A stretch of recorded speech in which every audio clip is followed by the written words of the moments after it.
Coach Short, Grand Valley State. Anchor up? Can I get an anchor up? Okay, we got an anchor up. Okay. First things first, girls are competing hard. How many of these girls will be on the Grand Valley State roster next year here? So we for sure have one that's completely done, Sage Mortimer. I'm thinking that we're going to probably have for sure one or two more. I'm out here coaching, just helping out with the Laker Wrestling Club. I'll kind of leave their names out of it for right now. Let's do that for rules' sake and me having to edit a video. I don't want to edit. Yeah, but we could potentially have 3 athletes who are competing in this tournament who I believe will be in a Grand Valley singlet next year. Okay, the men's season was the first season this year. You had an NCAA champ, an All-American, 2 other qualifiers. I think I had your president on my podcast this week. The expectations are very high for you. I don't know if you know that. I don't think she started it to draw as a head count sport. Your Dr. Mantella wants a national title. Can you do that in this first 3 years? Do you think you guys are going to be able to do it? I believe we're going to contend for a title next year, to be honest with you. Next year? Next year. First year in existence? First year in existence. You know, it's obviously there's some phenomenal programs out there. You got, Iowa, who obviously made a statement in their first year. North Central, King, McKendree, that's kind of the top 4 right now that you're looking at.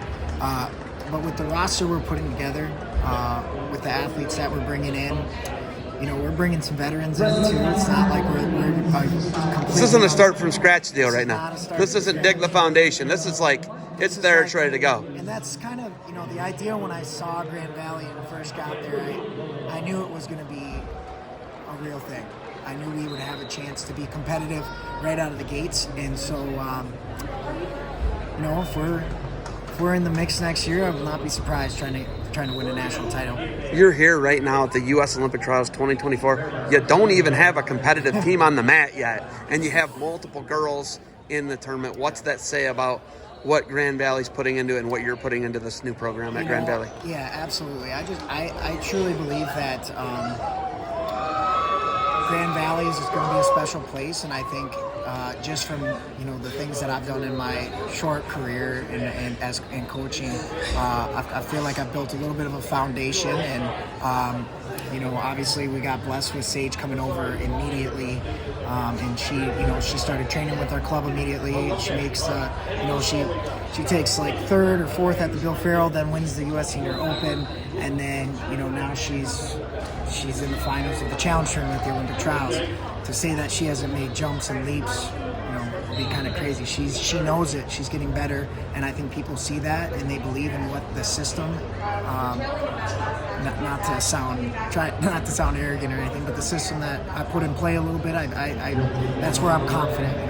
I'm confident in being able to develop athletes, build a program, and then compete at the highest level. And like you're seeing, Sage has made jumps, and she's been training with us for a while. And so once we keep getting our hands on more of these athletes and be able to get them into our system and get into that training system and be around each other, we're going to be a problem. You are one of the greatest high school athletes in the history of the state of Minnesota. You're a state champ in tennis? I actually never made the state tournament in tennis. Okay. Clarify. Clarify. In tennis, and then I was a decent little running back in the day.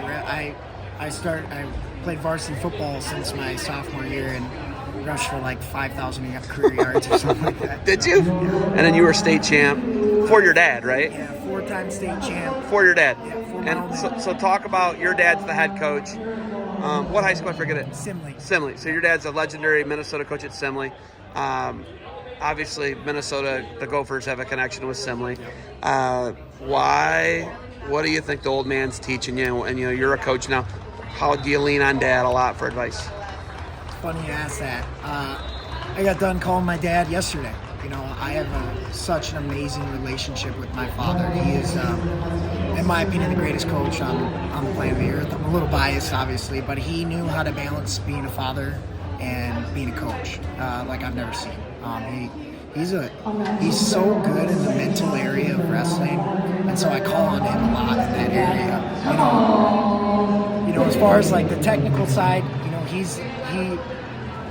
whenever I go in that room, he's always having me run practice, and we talk about technique and things like that.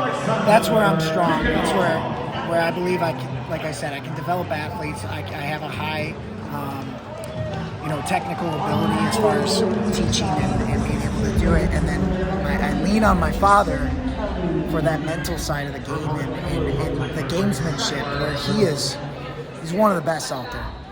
That's why his high school team keeps winning and he keeps producing. Greg Kirkfleet for Penn State just won a national title for Penn State, and he was in the assembly room since he was in third grade. These guys are coming out. He's producing phenomenal high school athletes who then move on and have a ton of success in college, and so he's definitely got something special over there, some secrets.